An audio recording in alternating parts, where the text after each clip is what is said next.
The dust motes danced in the afternoon sun, the only movement in the quiet house. It had been 3 years since Sarah left, and every corner of our home still whispered her name. I'd spent those years trying to piece myself back together, trying to understand what went so wrong. Today, driven by a sudden, inexplicable urge, I found myself in the attic, surrounded by boxes of her belongings, things she'd left behind in her hurry to start a new life. There, tucked away in a dusty hat box, was a small, leather-bound journal, her diary. My heart hammered against my ribs. I knew I shouldn't, but my fingers, seemingly with a will of their own, untied the faded ribbon. The first entry was dated a few months before our 5th anniversary. Her familiar, elegant script filled the page.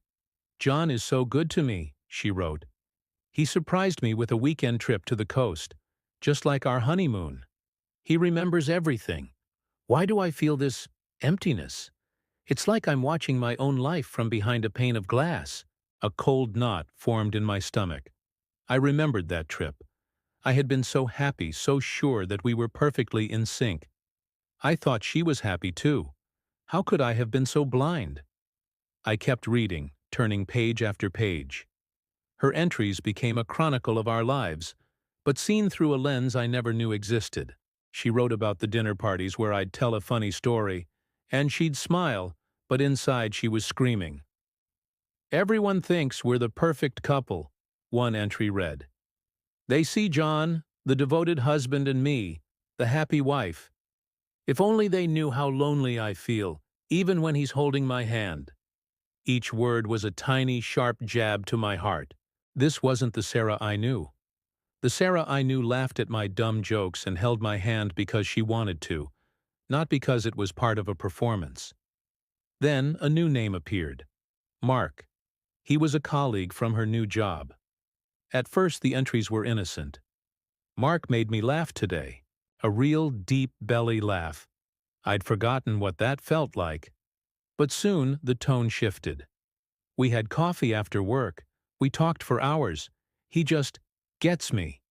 He sees the person I am, not the person everyone expects me to be." I felt a wave of nausea. I remembered her talking about Mark, mentioning him casually. I'd encouraged the friendship, thinking it was good for her to have work friends. I was such a fool. The coffee meetings turned into lunches, the lunches into late-night phone calls.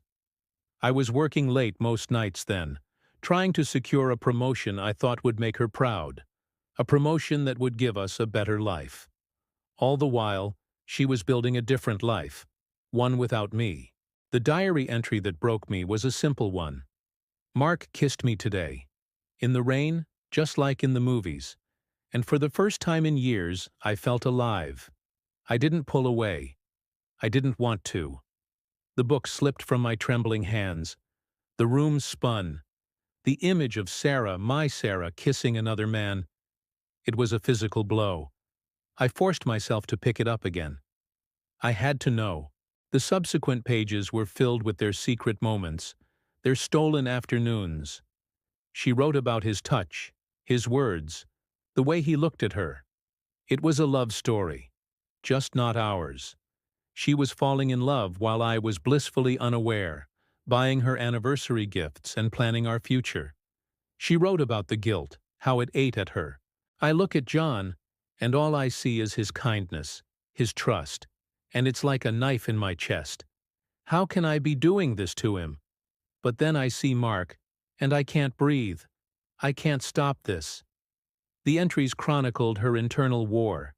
"She loved me," she wrote, "but she wasn't in love with me anymore. She saw me as a brother, a best friend. With Mark, she felt a passion she thought had died forever." The words blurred through my tears. I wasn't just a husband who had been cheated on. I was a man who had failed to see his own wife's desperate unhappiness.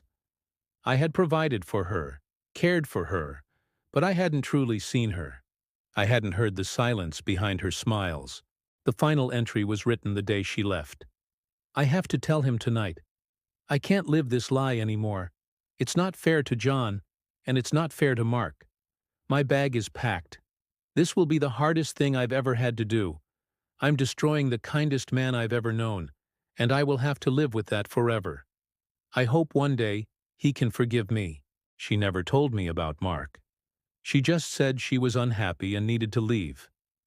I begged her to stay, to try counseling, anything. But her eyes were distant. Now I knew why. She had already left me months before she walked out the door. I closed the diary and sat there in the attic's silence, the setting sun casting long shadows around me. The anger I expected to feel was there, a hot coal in my gut. But beneath it was a profound, aching sadness. Not just for my own loss, but for hers. For the pain she must have been in, to hide so much of herself away in the pages of a secret book. The diary didn't excuse what she did. The betrayal still cut deeper than I could have imagined. But it gave me something I hadn't had for 3 years. A glimpse of the truth. It wasn't a simple story of a cheating wife. It was a story of a lost woman, a blind husband, and a love that had quietly, tragically, faded into nothing. The truth didn't heal the wound, but it cleaned it. For the first time in a long time, I felt like I could finally start to stitch it closed. The house was still quiet, but it was no longer haunted by questions. It was just an empty house, waiting for me to start filling it with my own life again. Thank you for being here with me through this story. If you've ever felt lost in a relationship, or on the other side of a difficult truth, know that you are not alone. Sometimes understanding is the first step toward healing. If you found this story meaningful, please consider liking this video and subscribing to the channel. It means a lot. Until next time, take care.